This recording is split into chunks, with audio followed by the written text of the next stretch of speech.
कहते हैं इसको एमएलए नाम है जी, गांव में किसी ने जाना हो पार्टी में तो एमएलए बुझियो। और मैं वैसे अजमेर सिंह रिटायर्ड प्रिंसिपल हूँ, लेकिन मेरा किसी ने मेरे पास जाना, उन्होंने कहा जो मास्टर अजमेर सिंह प्रिंसिपल के नाम पर मैं नहीं मिलूंगा, अगर कोई बताओ नहीं गा। तो कहने का तात्पर्य ये है जी, भाई ने कितनी बढ़िया बात बताई, राष्ट्रपति अवार्ड है ये, और इसने अपनी प्रमाणित करवा रखी है। ये क्या बताओगा आपको? तो आपने जो ध्यान से इनकी बात सुनी, बहुत बढ़िया, इसमें अपने इतिहास के बारे में पता होना चाहिए। अरे ये तो जो है बड़े बड़े ने भी कहा है बहुत इस मामले में, अपना इतिहास, भारत का इतिहास घनी बढ़िया बात है, तो समझ में आ जात कर लियो भाई। मेरा तो निवेदन है आपसे, तैत्तरीय उपनिषद में एक बात है, 5 साल के बच्चे ने माँ बाप गुरुकुल में छोड़ दिया है, और वो 25 साल तक उन्हें पढ़ाई करा है, और पढ़ाई करके उसका आखिर में दीक्षांत समारोह लग जाए। दीक्षा जानो ना, पढ़ के ना पूरा, उसने दीक्षा मिले, और दीक्षा उन्हें पहले दक्षिणा देनी पड़े, और दक्षिणा क्यों देनी पड़े? उस आचार्य ने उसको दक्ष बनाया, दक्ष मतलब निपुण बना दिया, सारी तरह से ज्ञान से, बल से, हर तरह से निपुण बना दिया। तो वो माता पिता, जब बात तो 38-40 है, घना लंबा विषय हो जाएगा, लेकिन समझ में आवर तेरी पढ़ाई का लेकर मोटा है उद्देश्य बता दूं, तेरी शिक्षा का उद्देश्य क्या है? उनका है मातृ देवो भव, पितृ देवो भव, अतिथि देवो भव, आचार्य देवो भव। और ऋषि दयानंद इसमें 5वीं बात जोड़ा है, पति के लिए पत्नी और पत्नी के लिए पति बोला देवता है। और ऋषि दयानंद कह दे, जो देवता एक दूसरे ने मान कर हृदय से सम्मान करेगा ना, बोला उन घरों में इतनी उत्तम संतान पैदा होगी, कभी कुचेष्टा नहीं कर सकती। तो वहां उस दीक्षांत समारोह में वो आचार्य एक बात कहे, बोला जो तू 5 साल का मेरे पास आया था ना, और बोला तू अपने माँ बाप ने क्या समझा करता, जिस राजा के साथ, लड़के के साथ भी तेरी लड़ाई हो जाएगी ना, छोटे छोटे बालक और घने अमीर के साथ और घने ताकतवर के साथ है, और बोला जब तेरी उसके लिए लड़ाई हो जाएगा करती, बोला बता तू क्या कहा करता? ओनू कहे, बोला मन्नू कहा करता, अपनी माँ तो बता दूंगा, अपने बाप का बता दूंगा, बोले इस दुनिया में उनका ताकतवर तेरे लिए कोई भी नहीं था।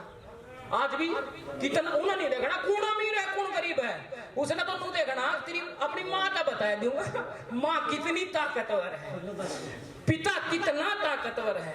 और तो आचार्य एक बात कहे उसने, बोला जो तू आज 25 साल के पश्चात घर जावे ना, एक बात कर लिए बेटा, तेरी और कुछ समझ में आई हो ना आई हो, बोला तू अपने माँ बाप, दादा दादी, अपने बुजुर्गों ने देवता मान लिए, और जिसने देवता माना है ना, उसका कदे आज्ञा का उल्लंघन नहीं करता, और ना उसके ऊपर सर उठा कर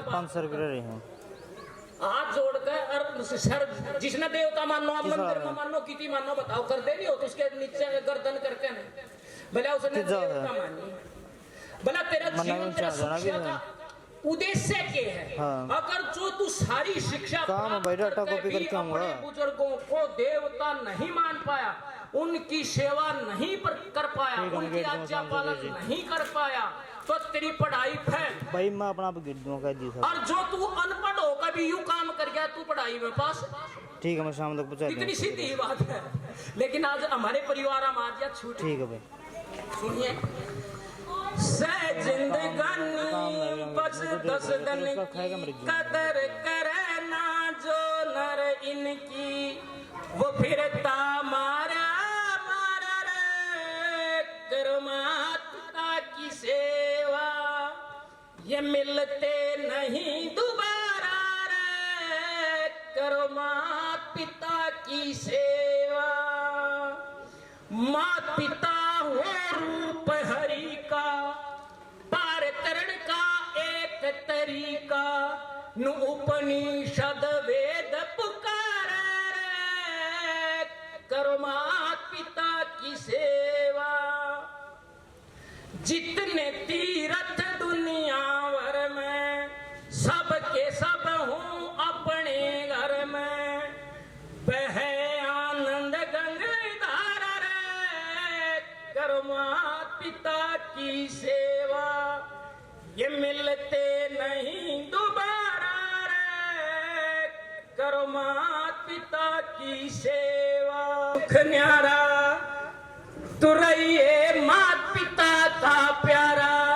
नुरण बीर यारी है समझारा रे। करो माता पिता की सेवा, ये मिलते नहीं दोबारा रे। करो माता पिता की सेवा, सह जिंदगानी बस 10 दिन कदर करे ना जो नर इनकी वो फिरता मारा मारा रे। करो माता पिता की सेवा। जो और सूक्ष्म बात नहीं समझ पावे, विवेक नहीं जागृत हो पावे, जिस माँ बाप ने, जिस दादा दादी ने अपने खून से सिंचा है और उंगली पकड़ कर इतने मजबूत पैर बनाए हैं, चलना सिखाया आपको, हो जाएगा। इसी आशा और विश्वास के साथ है कर दिया। ये हमारे रचनाकार हैं, इनके अस्तित्व से ही हमारा जीवन छिपा है। अब ये जो अपने देश के अंदर जो समस्या आई हुई है, तो इनका मुख्य कारण आपदा ये जो चली हुई है, मैंने मतलब कुछ ऐसे देखे, जैसे मैं चंडीगढ़ रहा हूँ काफी समय। चंडीगढ़ में रहने के बाद देखा, जो माँ बाप अपने बच्चों को पढ़ा रहे हैं, लिखा रहे हैं, एजुकेशन दे रहे हैं, ऑलरेडी वो एजुकेशन दी है, सिर्फ एक नोट बनाने की मशीन है ना, वो है, वो भेजेंगे उनको विदेश में, अदर कंट्री में। अदर कंट्री में जाने के बाद वो गोरों के गुलाम होके बैठ जाएंगे, वो पैसा उन्हीं को कमा के देंगे। जिस माँ बाप ने पैदा किया था, आज वो है ना 4 दीवारी में बंद है, वो 10 लाख रुपए कमा रहा है और चंडीगढ़ में माँ की जमीन का हिस्सा मांग रहा है। ऐसे ही मेरे साथ एक हादसा हुआ, मतलब कि ना मेरे साथ हुआ था कि 2 सगे भाई थे और 3 साल के लगभग हो गए, वो 10 लाख रुपए कमा रहे हैं, तो उन्होंने माँ बाप के पास 1 रुपया भी नहीं भेजा। तो उसने कहा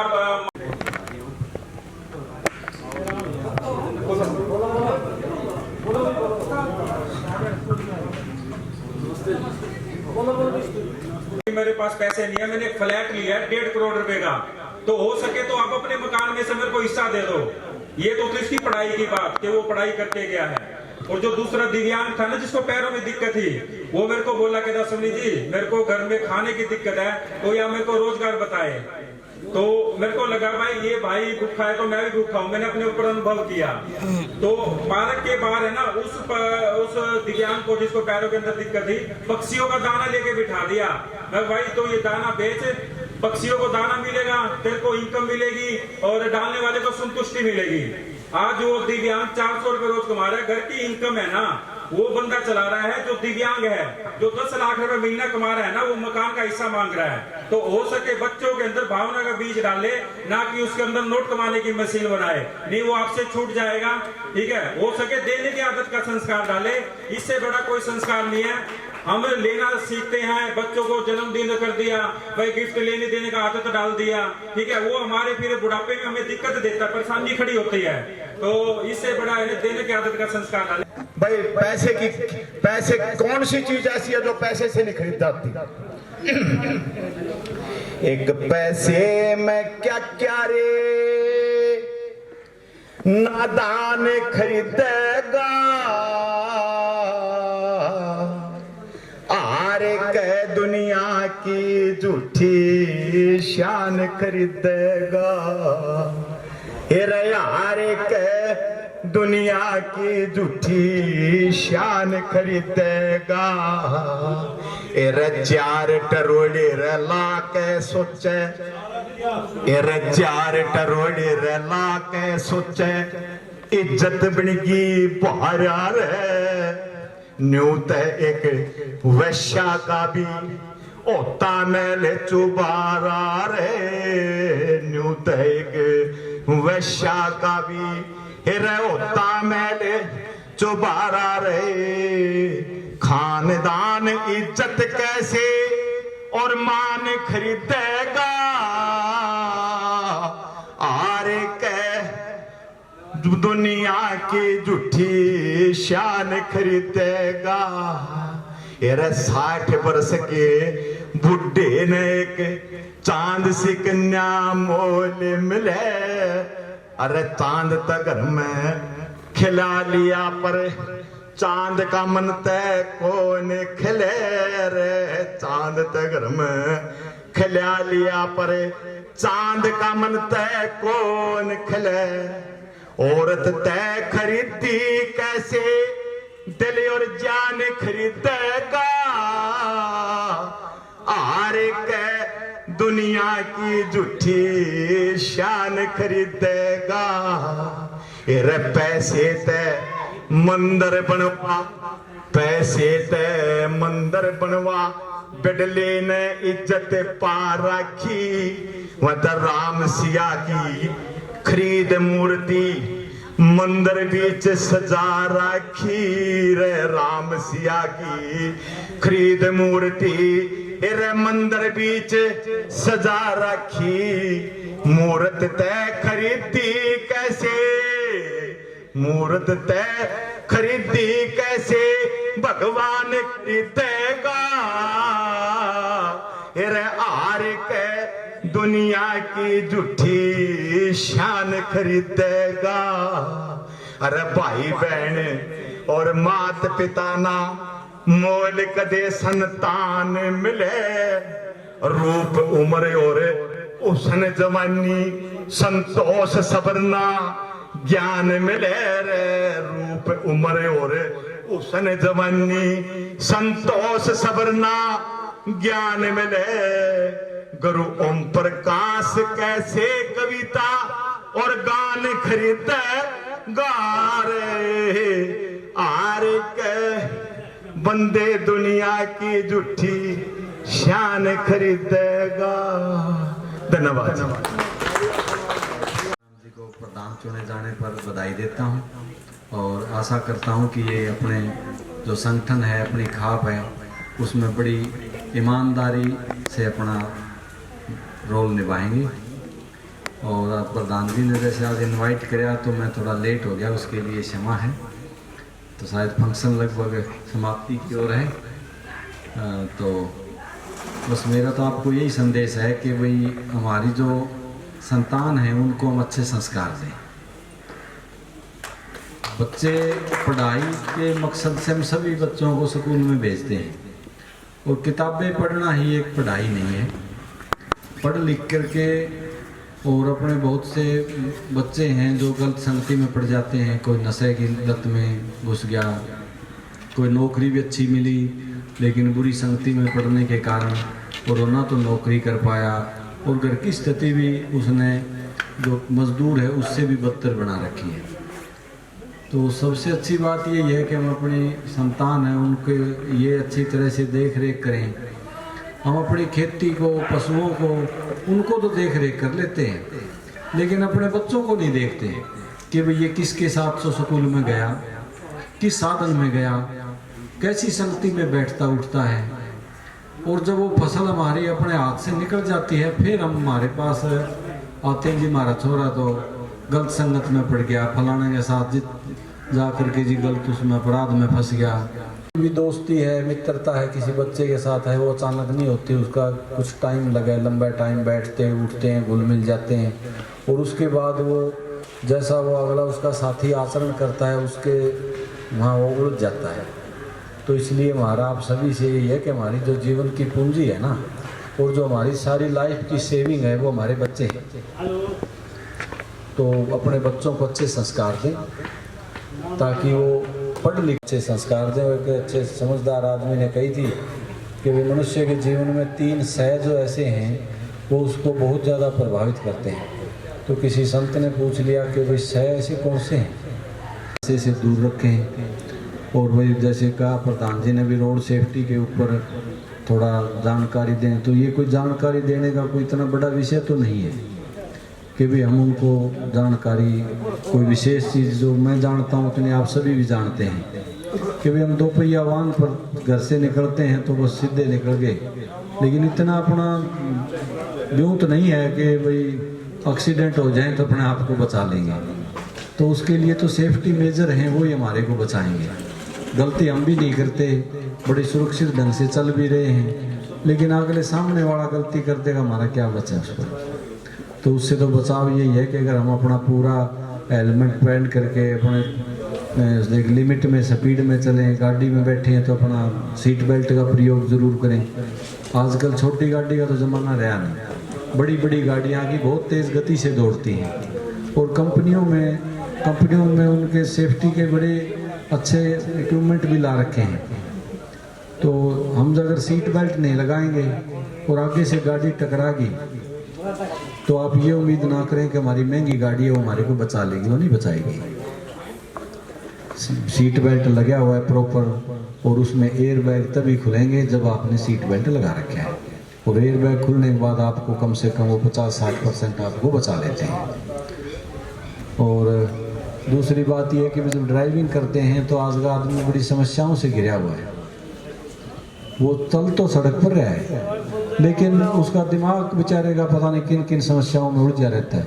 तो एक बार में एक ही काम करें, खास करके सड़क पर निकले हों तो अपना और दिमाग कहीं ना लेके जाएं, भाई ठीक है मैं ड्राइविंग ही कर रहा हूँ। आज ऐसे ही बड़े ही जो सोचते हैं जैसे हम कहीं नाका लाए खड़े हैं तो एक ही दिमाग में होगा कि पुलिस वाले खड़े हैं। अरे पुलिस वाले क्यों खड़े हैं? वो चलान खातर गाटन खातर थोड़ा ही खड़े हैं, आप लोगों की सुरक्षा में भी खड़े हैं। आपने हेलमेट को नहीं पैर रखा है उसको टोकेंगे, सीट बेल्ट नहीं ला रखा टोकेंगे, गलत साइड में चल रहा है तो भी आप में कहेंगे भाई तू गलत साइड में चल रहा है, आगे वाले को भी टक्कर मारेगा, अपना नुकसान करेगा, दूसरे का करेगा। तो अपने बच्चों को यही शिक्षा दें कि भाई एक तो हेलमेट वगैरह जो ट्रैफिक के नियम उनका पालन करें। एक टोटरू में सारा नर जो किसी एक्सीडेंट में जो कड़े जो अपाइज हो गया या कोई बात होगी तो फिर कुछ नहीं बचा है ज़िंदगी में, ठीक है ना। तो बस यही है भी अपने बच्चों को थोड़ा संभाल के रखें, उन पर निगरानी रखें। अब बच्चे सबको प्यारा लगें, अगर कोई इस तरह की नशे में लत में पड़ रहा है, जो देख लिया कि भाई कोई बच्चा कोई गलत नज़र आया तो उसके माँ बाप को समझाएं। और माँ बाप का भी ये फर्ज बनता है, आज के दिन है ना कोई किसी के घर बुलाना देने नहीं जाता। पहले बड़े शाने बुजुर्ग होया करते, वो तो बच्चा कोई गलत हरकत करता पागे उसने उड़े दो ला दिया करते उसे, और कोई उसके उलाना लेके भी नहीं जाया करता भी तने मारे छोरा क्यों मारे। कई बूढ़े तीसे होया करते उन्हें देखते सारी गली के टाबर एक पास कूण में लग जाया करते, बोले आगे ताऊ फलाना डोगा गले लेगा। क्यों डर होया करता कि भी पहले जो थोड़े से समाज के जो अपने परिवार के गांव के लाले अच्छे आदमी होते ना उनसे सारे शर्म कराया करते। तो भी उसने बोले फलाने ने मेरा मारा, बोले कि तने कोई गलती करी होगी, फटक दिन उस बच्चे ने वहीं टोक दिया करते। लेकिन आज बोले चाल मारे तो मारे किसा पूछा में। तो भाई आजकल किसी का उलाना देते भी डरे, क्यों वो अपना बच्चा के पक्ष में खड़े हो जाएंगे। लगता है ना मारा तो तुम बदनाम करे हमारा बच्चा, यूँ नहीं देखते कि हमारे बच्चे ने कोई गलती करी होगी, यूँ तो देखें गलती क्या करी है। तो लोग देख करके अनदेखा कर देते हैं, जिसका परिणाम ये होता है कि भाई आज फलाने का छोरे ने यो कांड कर दिया, फलाने के बच्चे को लेके चला गया। वो एक दिन में 1 मिनट का कार्य नहीं होता, वो कई दिनों की वो स्टोरी होती है जो लास्ट में परवान चढ़ती है। तो बस मेरा यही है कि भाई गांव में कोई छोटी मोटी तकरार हो जाती है तो वो गांव में ही सूट लें तो वही अच्छी होती है। कि मैं भी ऐसी कोशिश कराया करूँ, कर तो ले लूँ तो रिस्क है। कोई गांव में झगड़ा हो जाए उन्हें 2 दिन तक बिठा के नहीं मेरी कोई प्रयास रहे भी इनका सुलझ गया नहीं, कानून वो ये कहे भाई आगे कागज आपका हाथ मार फट दें FIR कर दें, तो FIR तो हम कर देंगे, लेकिन उनका जो मूल विवाद था वो तो नहीं निपटा ना। हमने तो अपने जिम्मेदारी से पंजा अपना पीछा जड़ लिया कि भाई हमने तो FIR कर दी। आज FIR हुई है, उनके बीच में वो ही रंजिश मन मुटाव चलता ही रहेगा। कोर्ट में एक दूसरे का नहीं देखेंगे, बोले यो फलाना खड़ा है, यो इस पास से फलाना खड़ा है। भाई वो तो भाईचारा तो जब उनको बिठा के उस FIR की बजाय और उनको दूर कराएंगे तो गांव में शांति रहेगी। नहीं अगर नहीं कराया तो आज उन्होंने बना दिया, अगले दिन मौका मिलते वो कर जाएंगे काम। तो हमारे तक आने से पहले अपनी जो ये पुराने बुजुर्ग है ना, ये इनका थोड़ा सहयोग ले लें, इनको आगे आगे जी होगी हमारे तक गलती बिठा के हमारा करवा दे, ठीक है। तो भाई यही है, सभी भाइयों को मेरा फिर नमस्कार। तो साहब को सम्मानित करें। बहुत बहुत धन्यवाद आपका।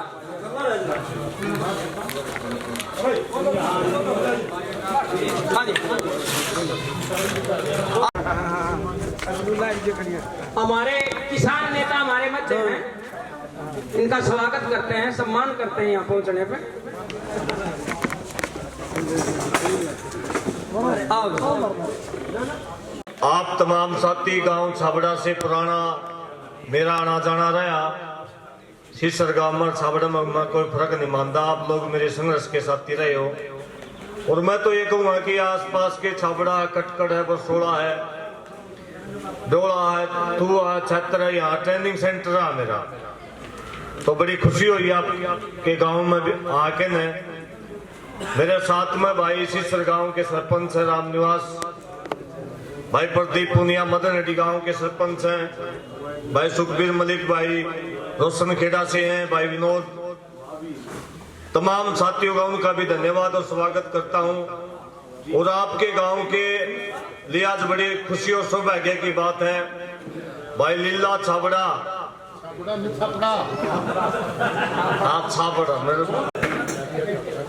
तो भाई काफी क्रांतिकारी रहे आपके गांव में और काफी सालों से भाई के साथ काम कराया।